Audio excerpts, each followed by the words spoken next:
ఆహారం లేని సమయంలో ఆహారం ఇచ్చేటువంటి వాడుగా ఉన్నాడు. ఏలియా ఆకలి వేస్తే కాకులకు ఆజ్ఞ ఇచ్చి ఏం చేశాడు? ఏలియాకు ఆకలి తీర్చలేదా? కెరీతు వాగు దగ్గర నీళ్ళిచ్చి ఆయన దాహము తీర్చలేదా? అలాగే ఓ సేవకుడా, ఇదిగో నీవు గాని నీ బిడ్డలు గాని ఎలాంటి కష్ట స్థితుల్లో ఉన్నా నిన్ను పోషించేవాడను నేనే అని అన్నాడు గనుక, ఆయన మీద విశ్వాసం ఉంచాము గనుక ఈ రోజున 5 బిడ్డలు దేవుడు గొప్ప స్థాయిలను ఉంచాడు. దేవుని స్తోత్రం కలుగునుగా. గొప్ప గొప్ప వస్త్రాలను ధరించే వారిగా దేవుడు చేశాడు.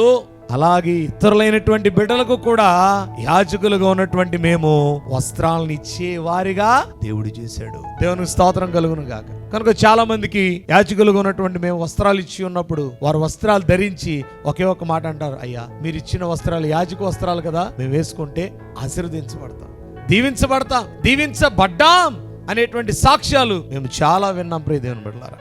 కనుక ఈ రోజున మనం వర్ధిల్లాం అనంటే దాని వెనకాల ఎంతో కష్టం ఉంటుంది. అలాగే దాని వెనకాల ఏముండాలి?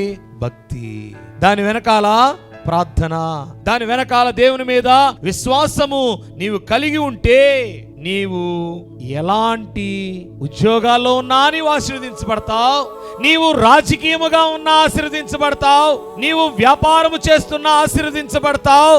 దేవుని బిడ్డలారా, నువ్వు ఎలాంటి మార్గములో నీవున్నా ఆయన చిత్తానుసారముగా ఉంటే ఆశీర్వదించబడతావు. ఇది ఖచ్చితం.